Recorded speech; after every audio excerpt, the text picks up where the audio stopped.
बिस्मिल्लाहिर्रहमानिर्रहीम। अस्सलाम वालेकुम व्यूअर्स, उम्मीद है कि आप सब लोग बिल्कुल खैरियत से होंगे।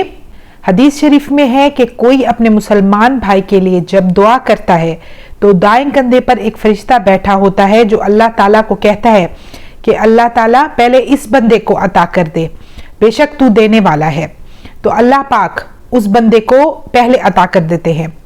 जो दूसरों की फिक्र करता है अल्लाह ताला उसको बेपनाह और बेशुमार अता करते हैं।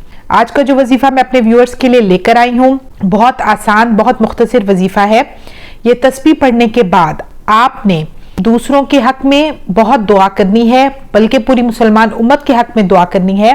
तो इंशाअल्लाह इस तस्बीह की बरकत से और दूसरों के लिए दुआ मांगने की बरकत से आपका जो भी मकसद होगा अल्लाह पाक उसको पूरा कर देंगे। आपकी औलाद की हिफाजत फरमाएंगे, आपकी औलाद में और आप में प्यार और मोहब्बत को पैदा फरमाएंगे। पर वो मियाँ बीवी जिनके दरमियान झगड़ा रहता है, घर में बेसुकूनी होती है, उनके लिए ये अमल इंतहाई लाजवाब है कि इस अमल की बरकत से उनका घर पुरसकून होगा, आपस में प्यार और मोहब्बत बढ़ेगी। आसान, बहुत मुख्तसर वजीफा है।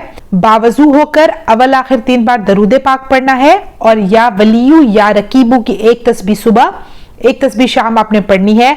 आपके घर में सुकून ही सुकून होगा। आप तो क्या, आपकी आने वाली नस्लें भी संवर जाएंगी। तो व्यूअर्स, मुझे दीजिए इजाजत। इंशाल्लाह मैं फिर हाजिर होंगी। अपना ढेर सारा ख्याल रखिएगा, दुआ में याद रखिएगा। अल्लाह हाफिज।